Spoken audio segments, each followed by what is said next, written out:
In September of 2024, Astro Bot conquered the world. What was sold as a simple, fun 3D platformer celebrating the 30th anniversary of the PlayStation brand ended up becoming a critical and commercial juggernaut. I know that Metacritic scores aren't everything, but 94? Sony's tentpole release for the back half of 2024 wasn't its big multiplayer shooter or a new entry in one of its mainline franchises. It was Astro Bot. So how did this happen? What makes Astro Bot worthy of such reaction? Why did this game strike a chord with so many people? Of course, there's the obvious answer that the game looks and sounds and runs beautifully. It uses the PS5's horsepower to render a world filled with primary colors and little flourishes at every turn. Astro controls perfectly. His movement is solid and predictable. All the special moves are intuitive to use. The camera seems to know exactly where to be at any given time. Every element in this game is polished to a pristine degree. And unlike the titles Sony's known for these days, this game isn't a grandiose cinematic experience. The story is as bare bones as it gets. All the bots are having a dance party in Astro's spaceship, hurtling through the galaxy when the evil green alien puts an end to their fun. When Astro wakes at the crash site, he's alone. All of his friends are scattered to the far reaches of space. It's up to him to save them. While the game is light on plot, its theme couldn't be more clear. Astro Bot is about building a community. Astro Bot conquered the world because the world needed something like Astro Bot.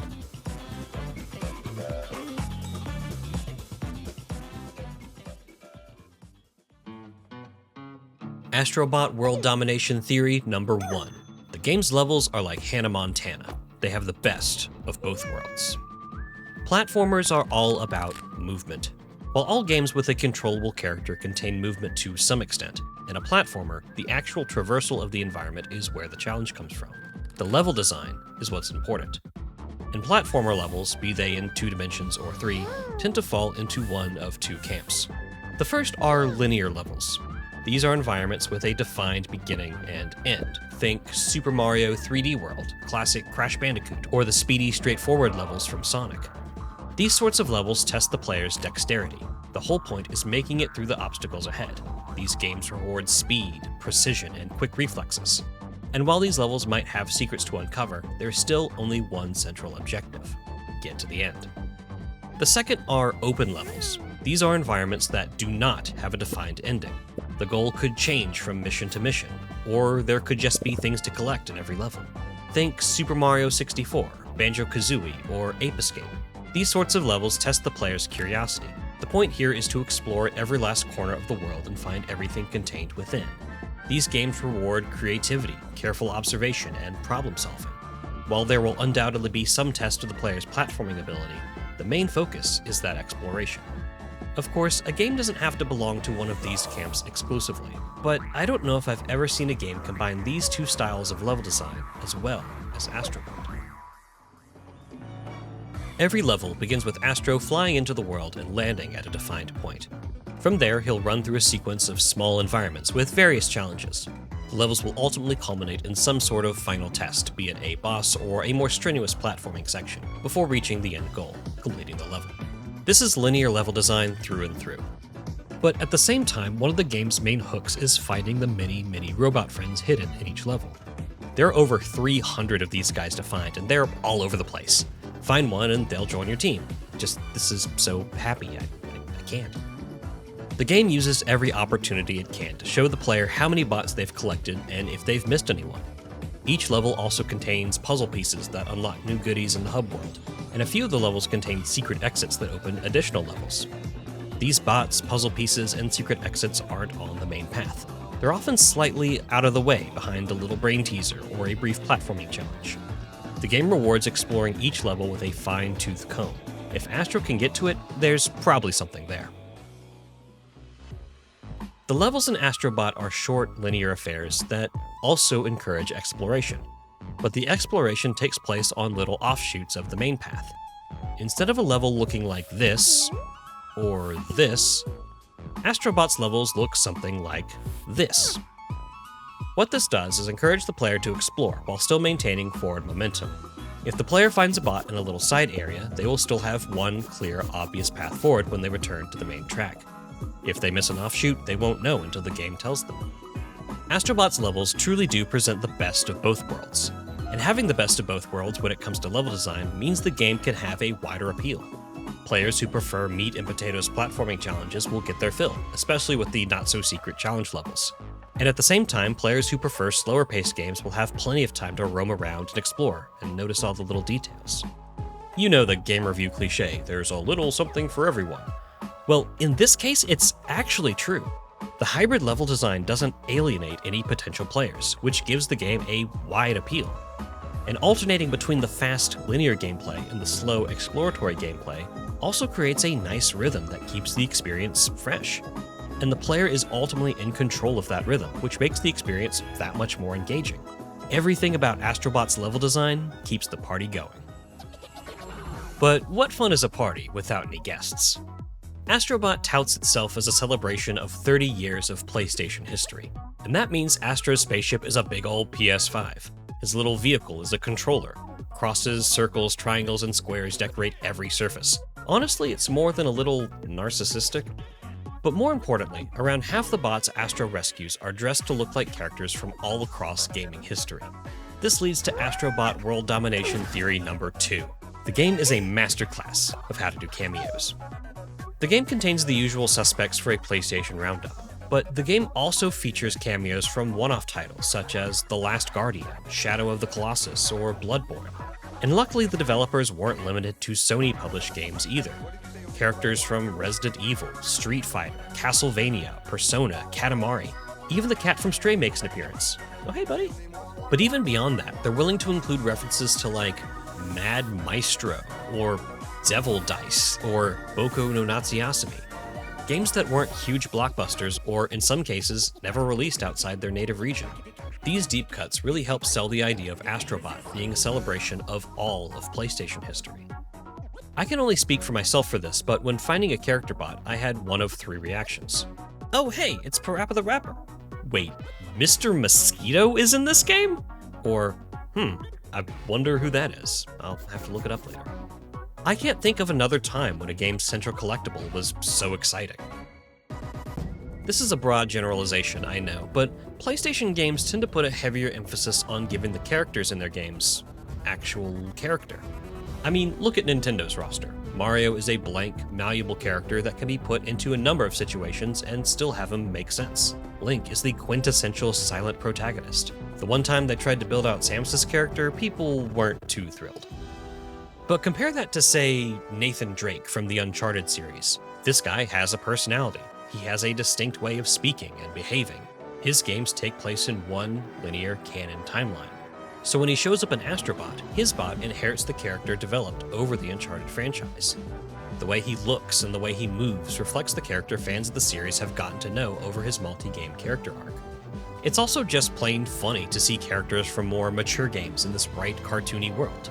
Like, Shadow of the Colossus is a pretty somber game, but here they are having a dance party. Remember the Maiden in Black from Demon's Souls? Look at her go! I mean, the eternally M-rated God of War series gets its own really cute level.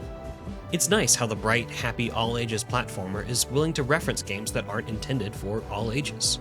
It's nice how it's comfortable referencing games that not everyone is going to know. And most importantly, all the bots end up together. No matter what game they hail from, no matter their popularity, no matter their intended audience, no matter if they were a hero or a villain in their respective game. Every bot is happy to see someone else get rescued. Every bot is willing to help each other reach their ultimate goal. All the bots are stronger together. Astro Bot is a game about building a community, and that theme extends beyond the confines of the game itself. The third theory is the most important one in my eyes. Even though Astro Bot is a single-player game, it seems almost specifically designed to be played with another person. I know this is anecdotal, but here's how a typical play session went for me.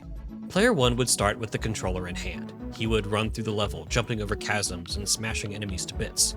Player 2 would notice things in the background, little hints that suggested that something might be hidden. Since the levels are short and not too difficult, he would run over to the point of interest and find something. When the level was completed, Player 1 would hand the controller over to Player 2 and the roles reversed. Backseat gaming like this can be annoying in some instances, but with Astro Bot, it's just a natural fit. Astro's moveset is easy to understand. The levels are filled with secrets. Player 2 will notice things that Player 1 runs past. Player 1 tends to prefer fast, linear platformer levels. Player 2 tends to prefer slow, exploratory platformer levels. The game's levels appealed to our individual sensibilities. And while Astro Bot is a rather easy game, moreover, it's a forgiving one. The levels are littered with checkpoints. One activates before just about every obstacle, signifying that progress is being made and adding to that forward momentum. Astro can only take one hit, so the players will find themselves back at checkpoints with relative regularity. But beyond getting sent back a little bit, there isn't any significant consequence for missing a jump or taking a hit. This might seem like it trivializes a lot of the potential challenge, but what it did in my experience was encourage experimentation. If Player 2 questioned whether Astro could make it over a jump, Player 1 could just try it. He wouldn't have to worry about losing a life or anything like that. If Astro could make it over the jump, there'd be something over there. If there wasn't, then it would just result in a chuckle and a nope. The constant checkpoints and relatively short levels also give the players the opportunity to pass the controller off between each other. This is a single-player game that, in my opinion, is best experienced with someone else. And that someone else doesn't have to be well-versed in games either. Since Astro Bot is so intuitive and so forgiving, it's the perfect game to play with someone who might not play games on a regular basis, or at all. Honestly, this game is perfect to play with a much younger family member or a child of one's own, because the platforming isn't frustrating. The levels are easy to navigate. Astro's moveset is rock solid. The environments are full of little things to do and secrets to find. And while the game might be easy, it's not mindless. Some of these platforming challenges and boss fights require precision, but they're totally doable. It's a game that allows the player to improve their skills by not making a big fuss when things go wrong. And I don't know, while my cynical side wants to call this whole thing a big commercial for the PlayStation brand, it did get us to start talking about some of the games featured. There were some cameos that I knew and Player 2 didn't know, and likewise there were cameos that she knew that I didn't. The cameos started discussions. There's a level early on that's based on Ape Escape, and after we played it, we said the words ape and escape. Classic successful advertising, I know. But, I don't know, maybe we will play through one of the Ape Escape games together. And when we do eventually play it together, it'll be an experience that we share. We will build our own little community. Astro Bot is a celebration of the PlayStation brand, but it's also a celebration of gaming in general. The many different experiences the medium offers, the stories contained within the walls of our consoles and computers. Astro Bot seems like it was designed in a lab by a bunch of mad scientists, aiming to create the perfect distillation of what a video game is. It's the rare example of a game trying to appeal to as many people as possible, and succeeding. I find it encouraging that one of the best received games in recent memory is so dedicated to its mission. It brings players with different preferences, fans of characters from all across gaming history, audience members of differing skill levels.